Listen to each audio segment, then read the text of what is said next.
the military, about 20 years, I always had about a quarter of an inch. And I was like, you know what? I'm going to try to grow my hair. And I didn't realize how hard this is.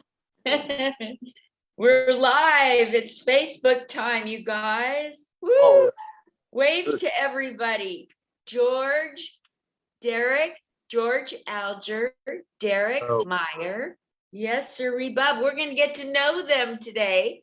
They're sitting in a bar in Kansas City, and they're here. They're here for you. Let me say hello to my sponsor. Shout out. My sponsor is the Veterans of Comedy, run by Will C. You probably have heard of him. So if you've ever needed to have a military veteran make people laugh, why not give them a job?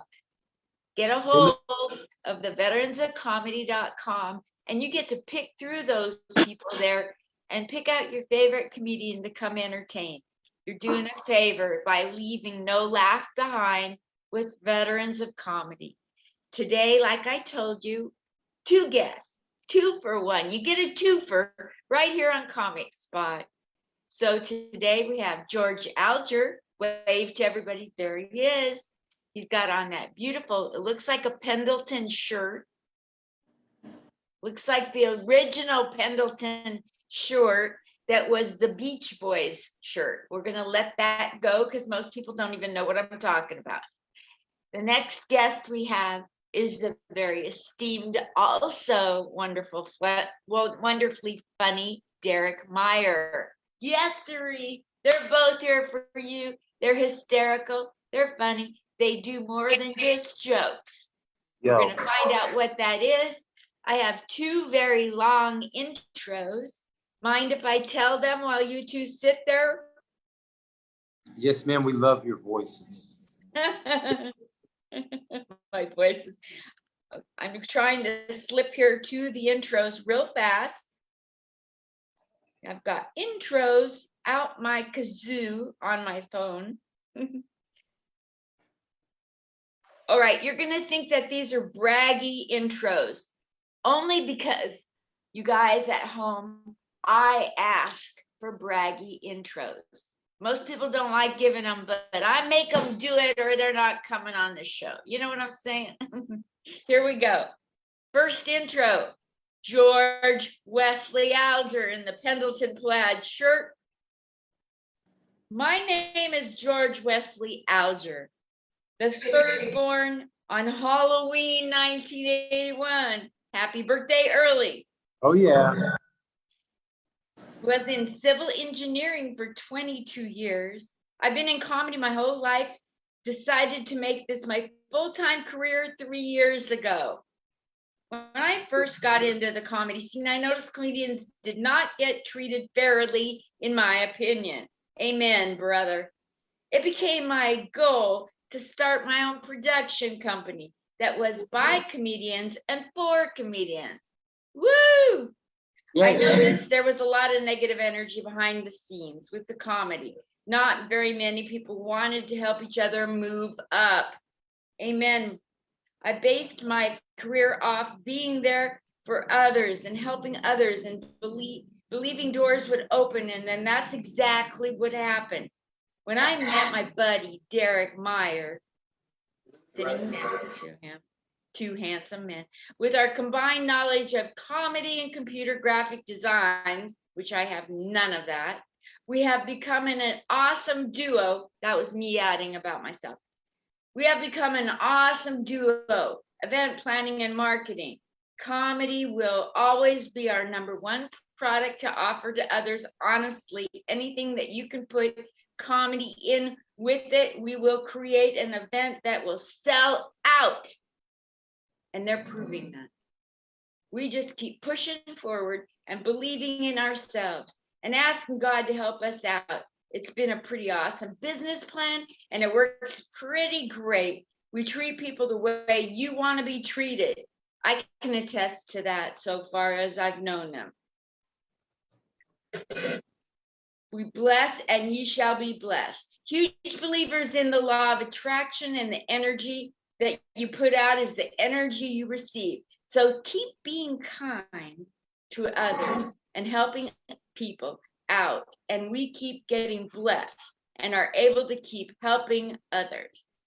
Yeah, that's George Alger. Now, for the other braggy intro that I asked for. Born in the South Shore, Massachusetts, raised as a comedian, Derek Meyer lived in Mississippi, Cape Cod, Massachusetts, and now resides in Southern Florida. After Derek graduated, he joined the U.S. Army, woo, my alma mater. Thank you for your service. You. And spent several years serving his country, period. Upon completion of his service, he became a firefighter. Woo! Yeah. Stop right there for a second. And his side gig was in entertainment, doing everything from stand-up comedy to taking roles in movies. His 20-year career as a career firefighter came to a halt after being seriously injured in the line of duty. Derek is now getting help from all of those he touched through his amazing career. Derek teamed up with Alger, the one in the plaid shirt, and has managed to put them together and put on some of the best and most funny events. Derek has been interviewed many times, whether it was saving a life or helping a young kid from St. Jude, and on with Cal Penn. I think I got that right, with Cal Penn, HBO Buys, and on set with Betty White, Dennis Hopper, and many more. Derek is also a producer for Syndicate Radio TV Graphics Department with 2 X's, and has created animation, scenes, music videos with musicians such as Psycho Les of the world famous Beat Nuts and Be Real of Cypress Hill. Wow. Eric Bobo of Empires Records and NBA Youngboy. Oh my gosh. Will you welcome to the stage? I can barely still talk. I'm lucky my teeth didn't jump out of my mouth. Welcome to the stage, George Alger and Derek Meyer. Woo! Thank you. I'll give myself a clap. Give myself a pat on the back. My goodness, you two. 2 of the strongest intros, and you've teamed up together to be a power couple, a force for good instead of evil in this crazy Vakakta comedy world. Wow. I was just going to say it was nice he gave himself the clap this time.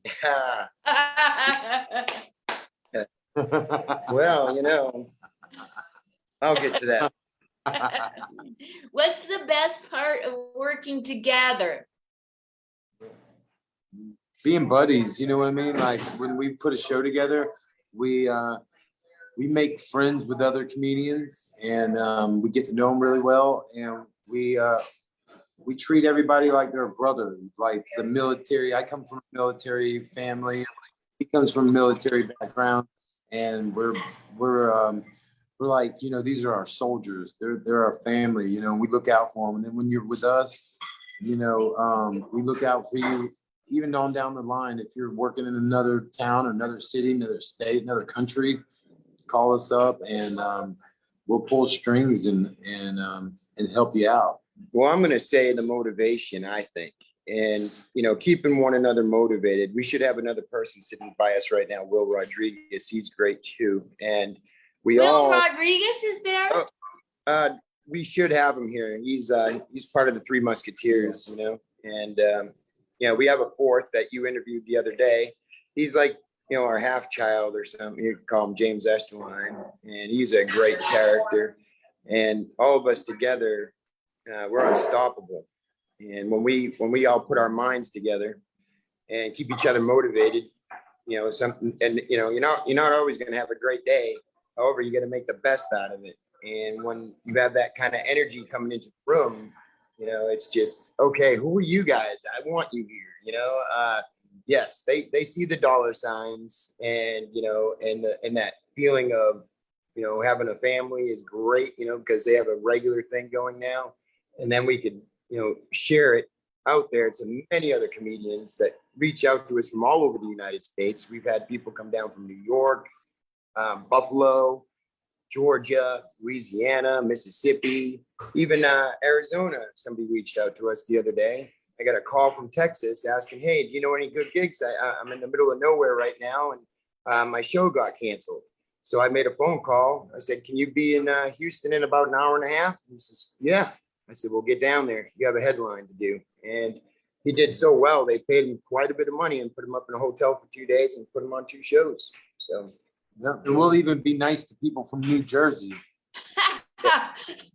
That is fabulous. Yeah. Most people wouldn't touch that with a 10-foot pole.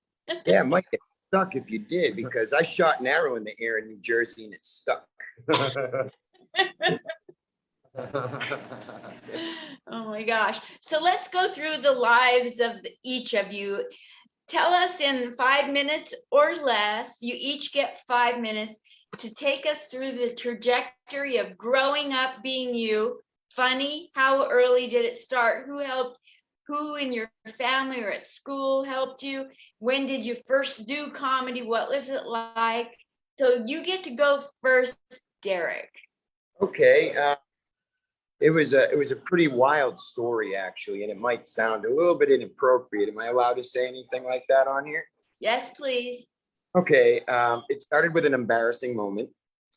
I knew I'd be into comedy shortly after, because it was my brother and I. We were twins, and we were looking for some change in my parents' room to go grab some ice cream down the road. What we found was it was a plastic sex toy. And we didn't know what to make of this thing. All I could think of was my buddy Tommy. His dad just got back from the first Gulf War, and he had a prosthetic leg. So I thought my dad ended up with a prosthetic penis. I was quite shocked, and my brother's like, "What is it?" I said, "Well, I think Dad got his penis blown off in war," And he goes, "Well, what are you going to do with it?" "I'm going to take it to school and I'm going to bring it to show and tell." And he's like, "Really?" But look at the good news. He still has to have his balls, because there's no balls on this thing. And it has a strap on to go with it. I'm like, this is how he must have to wear it. So being as young as I was and as dumb as I was, I brought that thing to school, and I wanted to show and tell. Teacher left the room, and I was like, I gave him all this good backstory. I'm like, yes, my dad was deep in the bush of the desert, and he got ambushed, but he came back a war hero, and he has this thing, and it hooks here. And I said, "Don't worry, everybody will get a chance to see it. I'll pass it around." Well, I hooked it up, and I couldn't get the thing off. And the teacher walked in, and she was like, "Oh my goodness!" She was shocked, and she kind of pulled the thing away from me. Principal walks by, looks down. I don't know what's going on in this classroom, And finally, she threw a towel over me, drags me down to the office, and calls my parents. And I'm like, "What did I do wrong?" "I didn't know what I did wrong." "Well, your father is coming in." My father got to the school, and he said, "What's wrong?" He says, "Your son brought a sex toy to school." And he just, "Well, where is this sex toy?" She's like, "Well, before we get there, Mr. Mayor, we have to tell you one thing. He said that you got your penis blown off in wartime, and that you're a hero, and that your Purple Heart from losing your appendage." And he's like, "Wow, that's an interesting backstory." So he goes, "Can I get this sex toy?" So she drops out this, big sex toy, hits the table, and all the PTA, which I like to call the cult, are sitting around us. And she says, "Here it is." And he smiles and he laughs and he goes, "Well," she's like, "What's so funny?" He goes, "Well, it's obviously not mine." And she goes, "Why is that?" And he looks at her, he goes, "Because it's way too small." I still got my ice cream though. So I knew from that point forward, my stories would be amazing. And it just got better and better as I, progressed through life in an odd kind of way,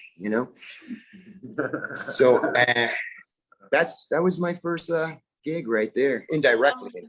Hilarious. For some reason, that story brought a tear to my eye. Yeah. Would you like to tell us your little trajectory, George? Okay, well, I was born in Jacksonville, Florida, up in the hood, like literally the hood of Jacksonville. And I grew up as the fat kid. So ever since I was little, I was the fat kid, and I always had to be the class clown, you know. And my grandparents raised me, and then my grandma passed away, and then I was stuck with my granddad. My grandpa, he was always a clown. Like whenever he get nervous, he'd always get real funny. And when I'd get in trouble in class or whatever, and he'd have to come talk to my teachers, the teachers would always tell me the next day, "Your grandpa's so funny. Oh my God." So I just kind of, I always grew up trying to make him laugh, because if you can make my grandpa laugh, you were doing something, you know. And I can probably remember on one hand all the times I could really make him laugh. And then I came up through, you know, I got into civil, like I said, most of my life was civil engineering, which started off as land surveying. Land surveying led up to civil engineering.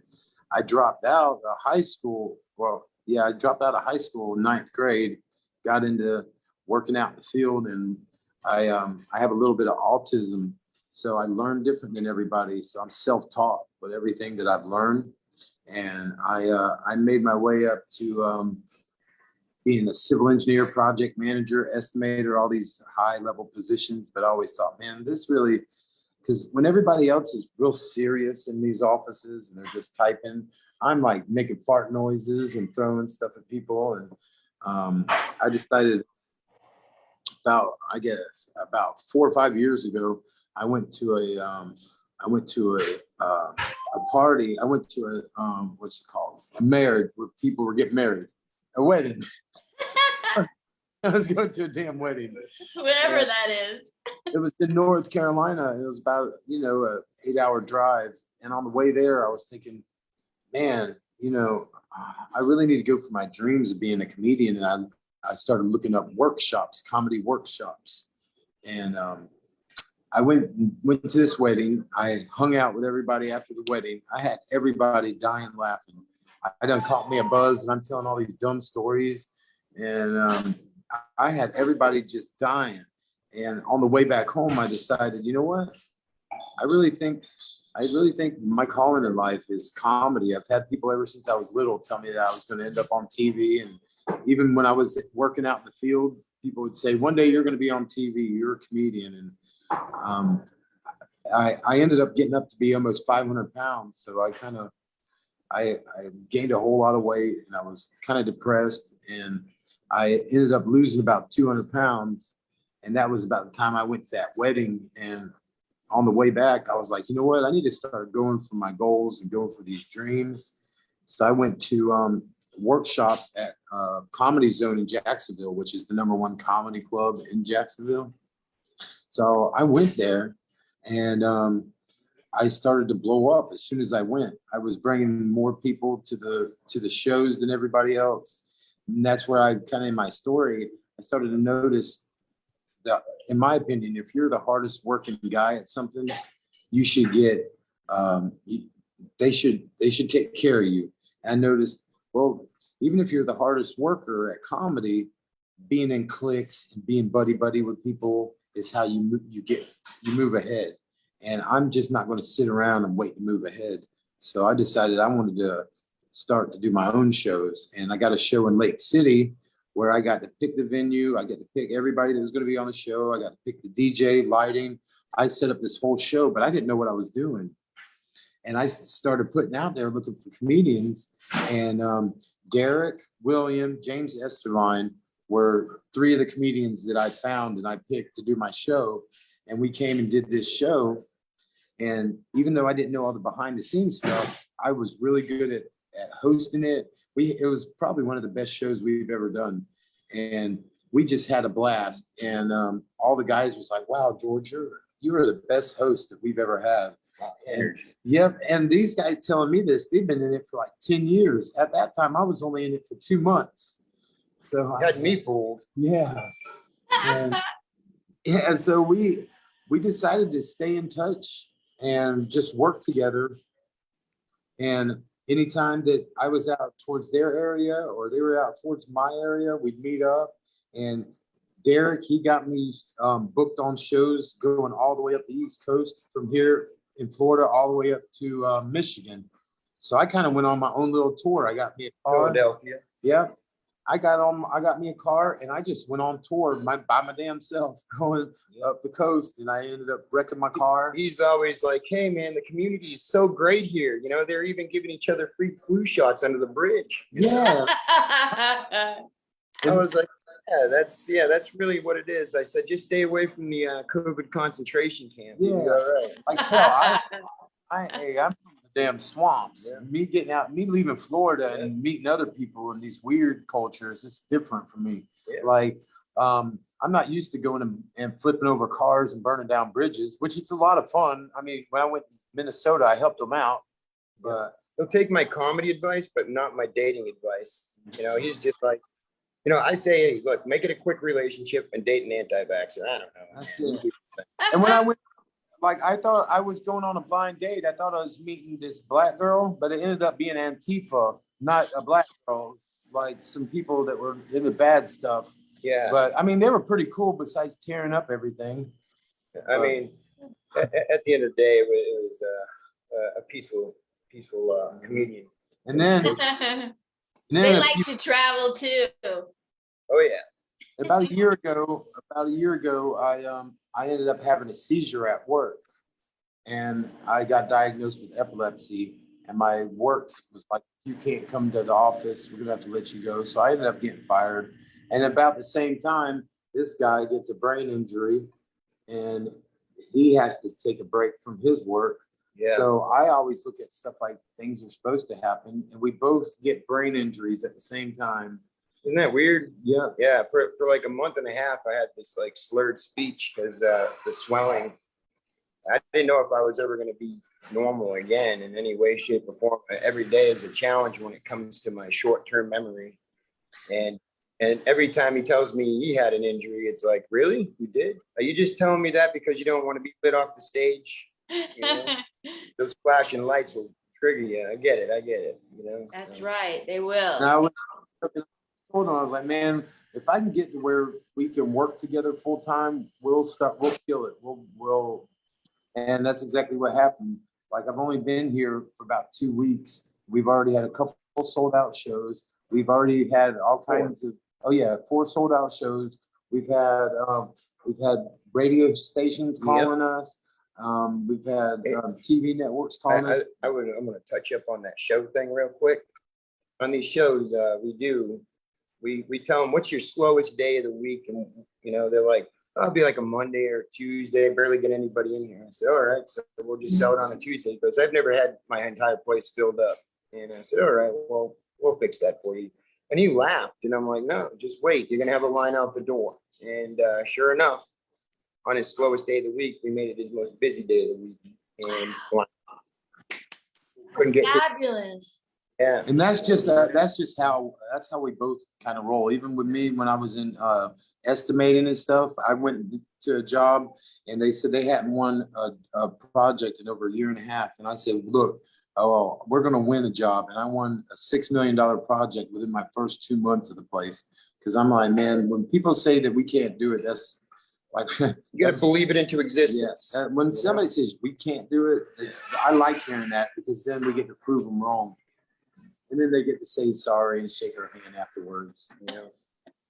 What's your favorite type of comedy to watch? Who's influenced your comedy from the time you were little?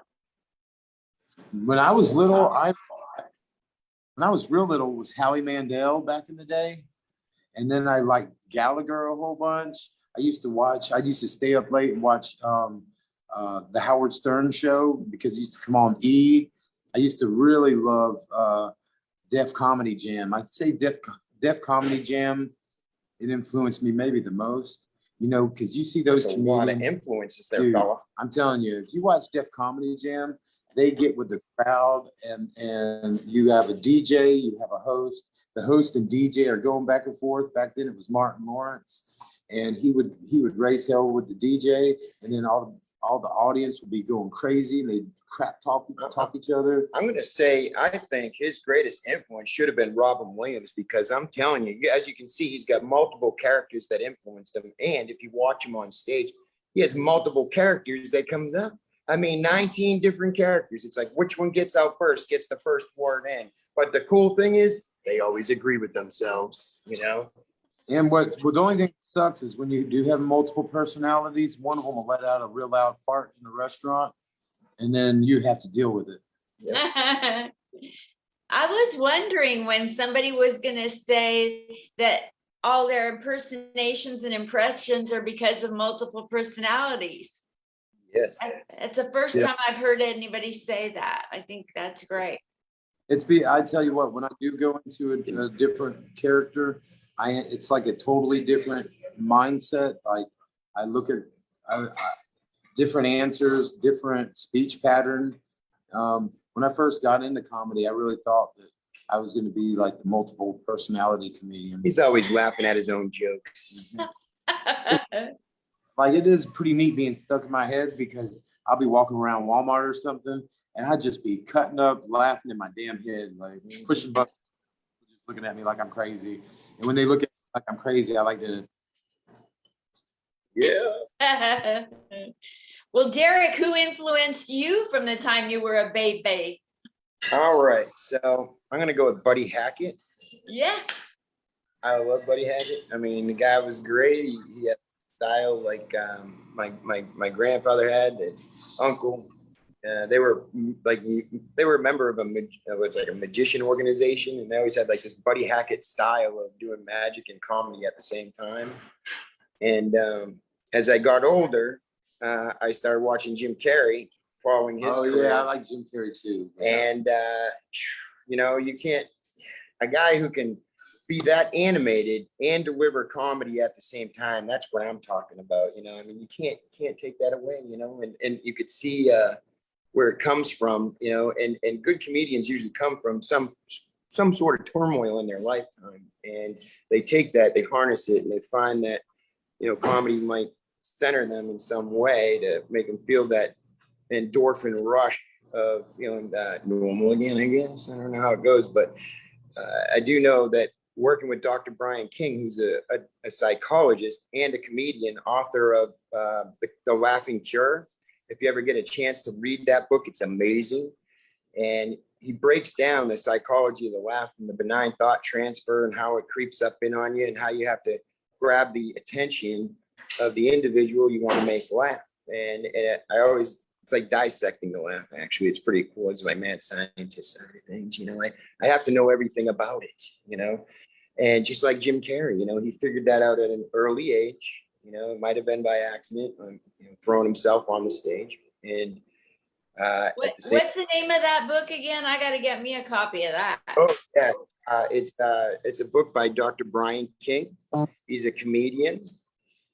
He's worked with like Gabriel and all the guys in the past. He was good friends with all the people like Robin Williams and everything. You'll see if you go to his web page or his Facebook, you'll see who he's affiliated with.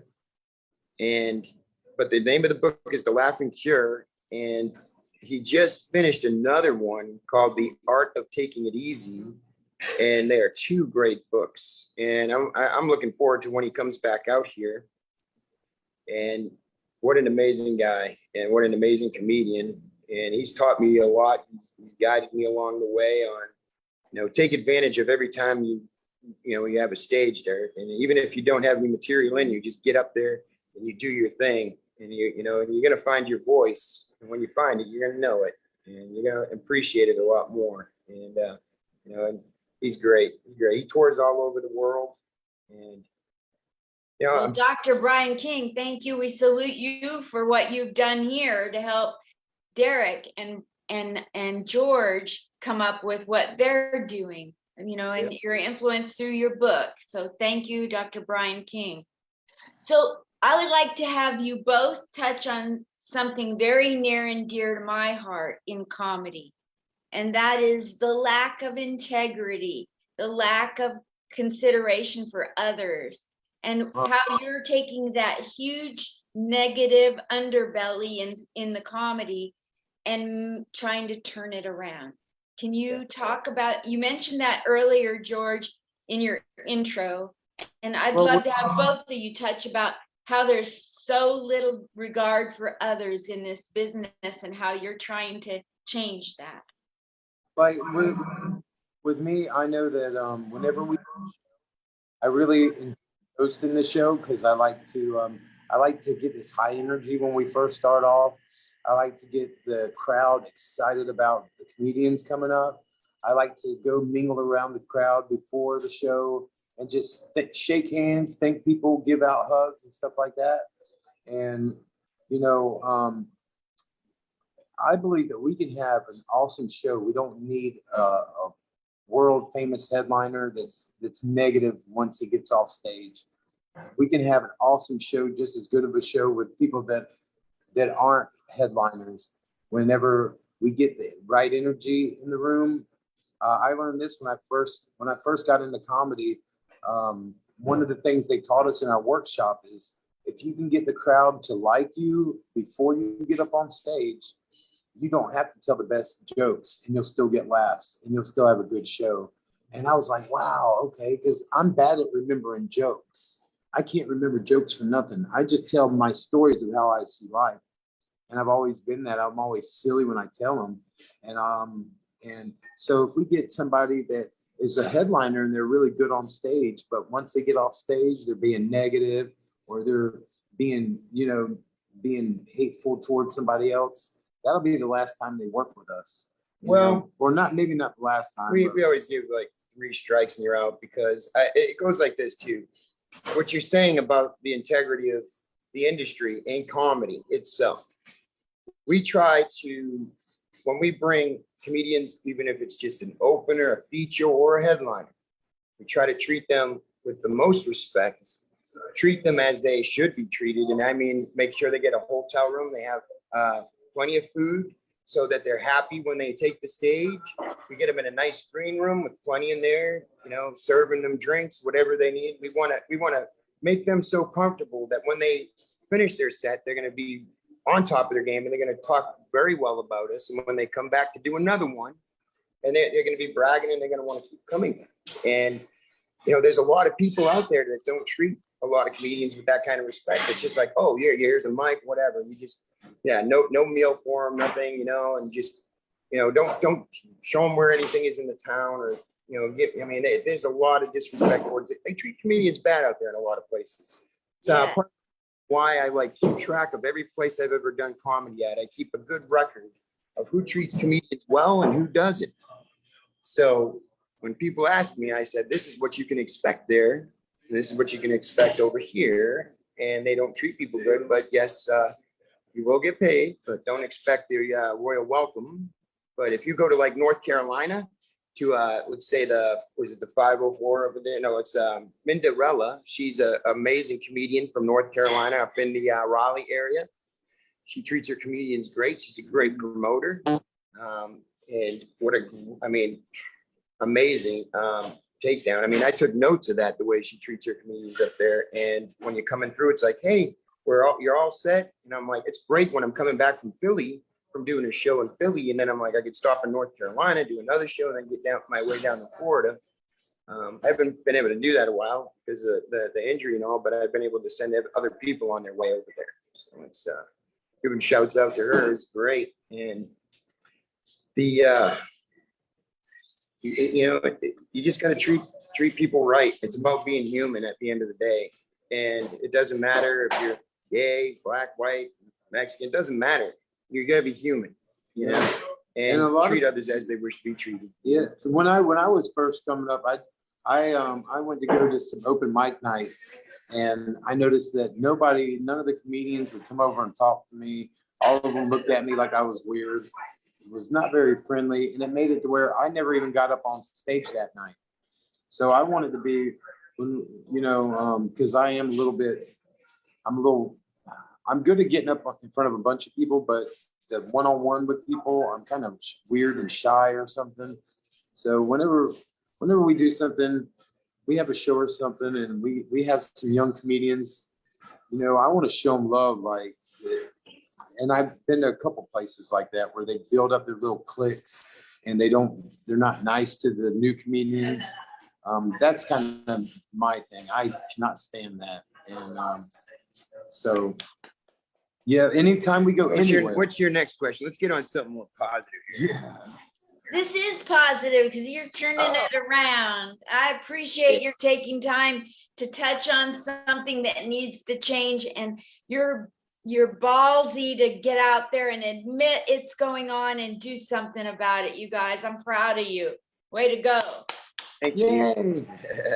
So here's kind of getting near the end of this time. What is it that you're trying to do besides change the comedy scenario by treating people better? What is it what's the mark you're trying to leave on the world? What legacy are you trying to leave in comedy and outside of comedy? You know, you're a veteran and a firefighter, Derek, so you've got a broader spectrum than most people do in comedy. So tell me what you're trying to do in life. One of the most amazing things that I got to do was, I got to help others through comedy, not only saving lives on the job as a firefighter, but on the stage as well. Having a young man from St. Jude call me at 3:00 in the morning, scared, because, I might have said something to, make him feel comfortable enough to, hey, you call me anytime, and being a firefighter, and, he didn't have a dad, and he was like, hey, they want to put a feeding tube in me, and if I don't eat, and I'm like, listen, it's going to be all right. He goes, no, the doctor said I'm going to end up like a kid in the next room. And that scared him. They didn't sugarcoat it for him at all. So I was like, listen, that's not the way you should have said that. And second, you're going to be down here soon. His make-a-wish was to go see the USS Arizona, but they wouldn't fly because of the brain tumor. So I had somebody go out there to get me something from the USS Arizona that I could bring back to him until he was able to fly. And he wanted to be a comedian for a day and meet the comedians and everything. So myself, Bubba Bradley from NBC Last Comic Standing, and some other comedians like George and everybody, we all got together and made this kid's day. And when I brought him over to the stage, and I gave him that coin, and it was given to us by somebody important. I was lucky that my grandfather, John Finn, was a member of the USS Arizona and a survivor. So they were able to do something for me.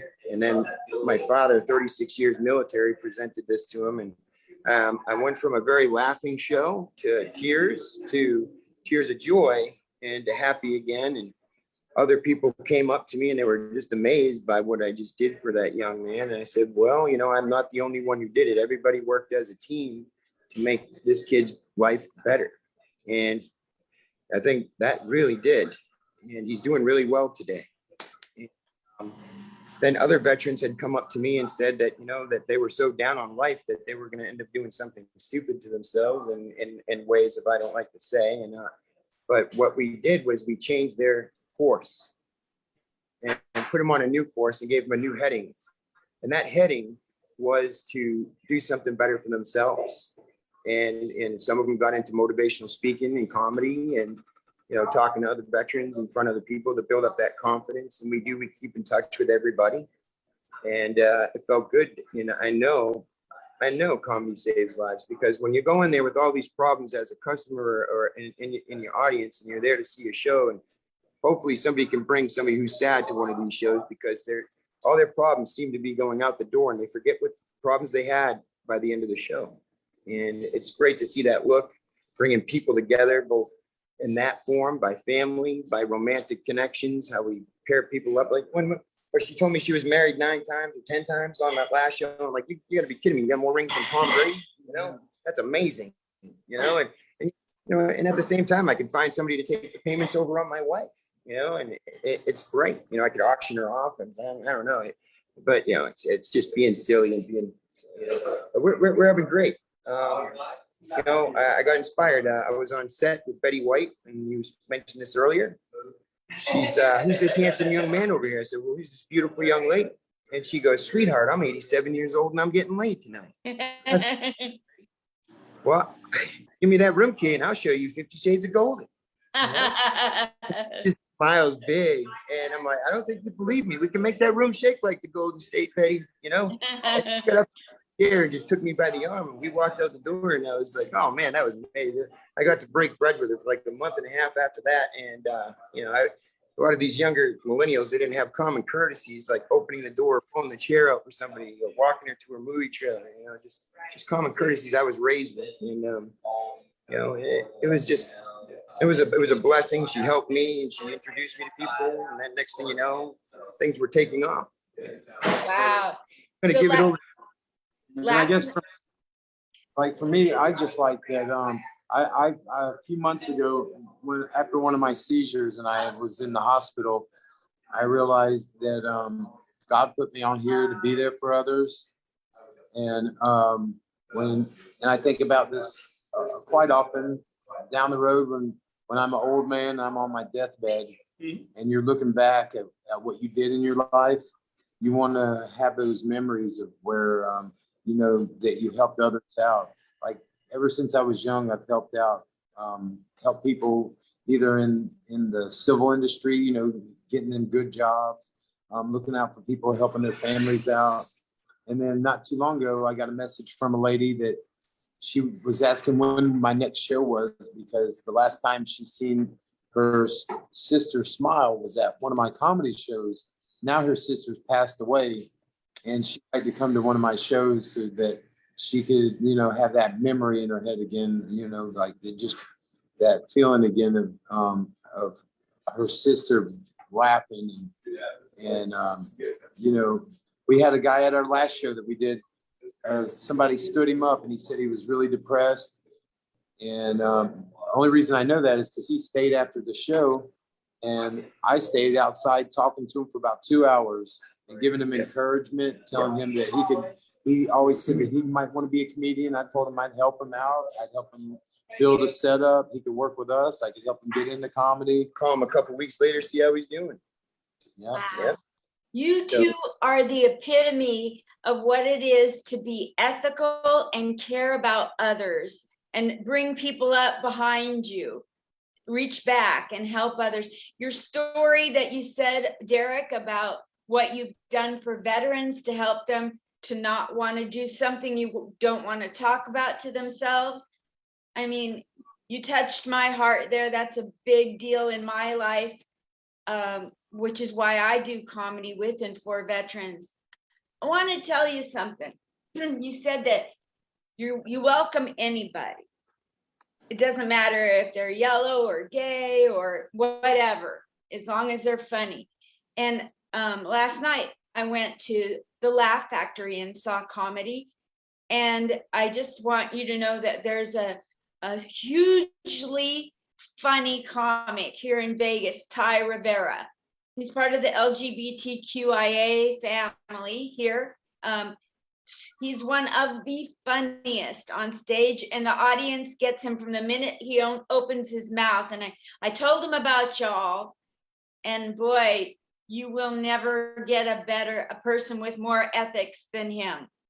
And he cares about making people laugh. So I just wanted to tip that your way, because he's one of the strongest comics in Vegas, and he cares about he's bringing people up in comedy here in Vegas.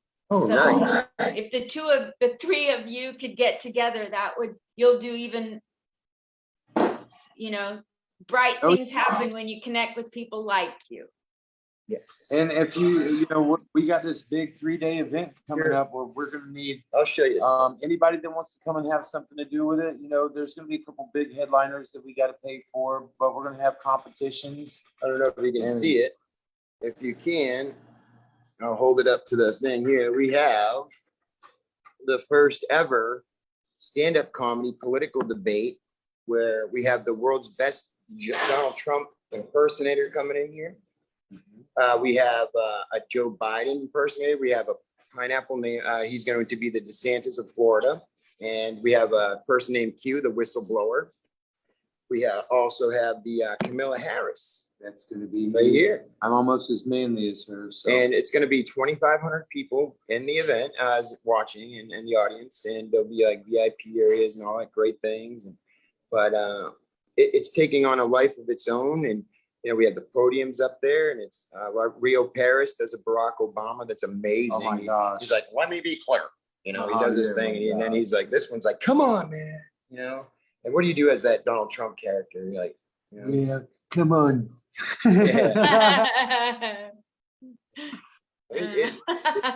it is the event to see, and we're changing comedy. We are pitching a new network idea. We're working with a few right now. We're taking the highest bid on for the network. We're going to be turning this into a film show on either Netflix, or it will be going on to a Hulu.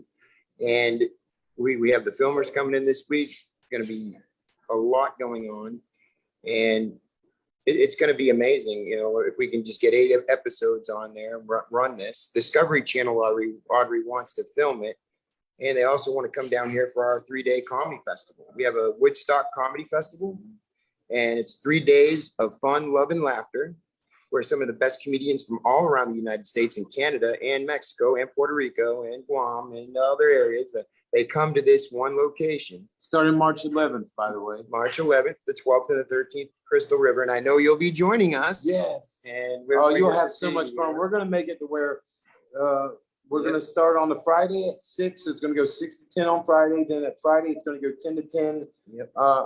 Saturday's 10 to 10. Well, Sunday 10 it'll to be 10. all on the app. Just remember the 11th, the 12th, and the 13th. We're gonna make it. We're wanting to make it where you want to come here and stay here and camp out in the damn field for 3 days. We have artists, vendors, music, and the best, the comedy. Yes. And it's going to be broken down at times. There'll be competition where sponsors are promising some really large prizes, and really big. I mean, yeah. And there's going to be a bounce house where you can throw your kids in there and leave them alone and go look at art and laugh and get you a cold beer. Yep. Yeah, I think the best comedian is going to get to win something close to 4 wheels that beat 2 heels. Let's put it like that. Yeah. Oh my goodness. That's fabulous. Where do you want people to follow you both on social media? Who wants to say that first? Well, I usually put Facebook. I've been a Facebookaholic since it first came out. Yeah. So all my videos, everything is that. Just look up George Alger. I'm like the only one on the planet or something. But look up George Alger. You'll see my goofy behind. Yep. And that's pretty much all I have on my page. Is everything to do with our comedy, upcoming events. So that's how I have Derek. That's DEREK. Mayer MAYER 76, and that's Instagram. And on Facebook, you can find me under D, as in DEE space Mayer MAYER. Mayor. I said Meyer. Sorry. That's close okay. enough. I get it all the time. I used to get picked on for that one too as a kid. I know nobody calls me Alger. I'm Agler, Alger. Yeah, but yeah, that's how you find us, and we'll be updating our comedy page as well, and we will get back to you on that, but we will have it attached on our pages.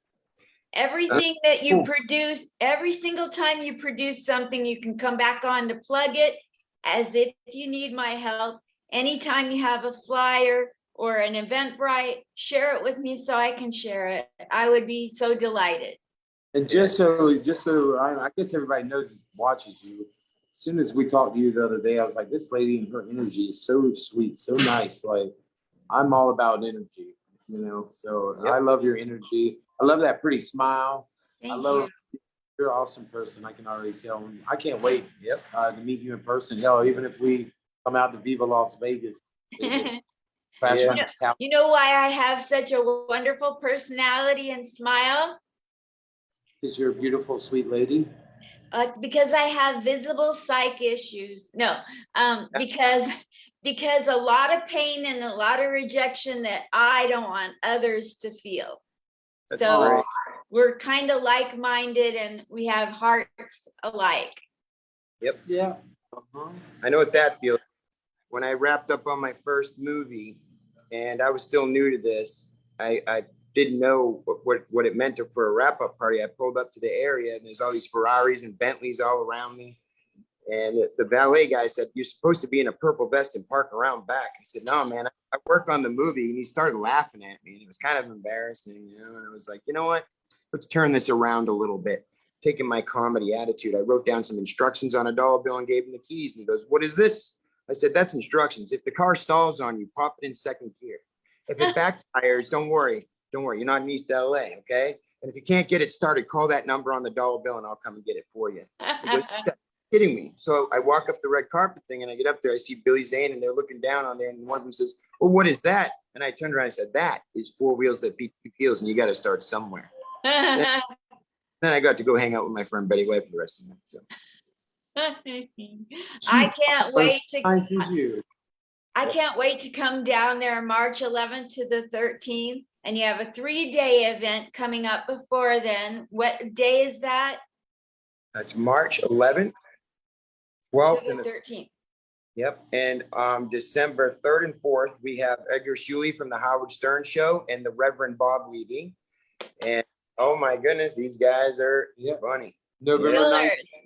November 19th will be the big show with the Donald Trump with we call it Southern Night Live. And I got to give a shout out to one of my favorite sponsors here in Crystal River. That's KC Wine Bar. Oh yeah. If you're ever in the area in the heart of Florida and you find that nice area called Rainbow Springs, which is the nice #1 most spring in all of Florida. So nice, dude. In that same town, right next to that line, is a place called Crystal River where you can come see all the manatees and go on some amazing tours. You got to come down to KC Wine Bar. He's amazing. Their family, and they are just cozy. We love to bring comedy shows in here and make it intimate and personal for the people who like to enjoy that kind of comedy. And you got to give a good shout out to those guys. You'll get to see them as part of the comedy festival, as they're the biggest sponsor in there. So they'll be doing their like Casey Wine Fest at the same time as they're letting us do the comedy fest together. It's like one good merge. We would not be doing the festival without them. So. Yes, and they're great. Yeah.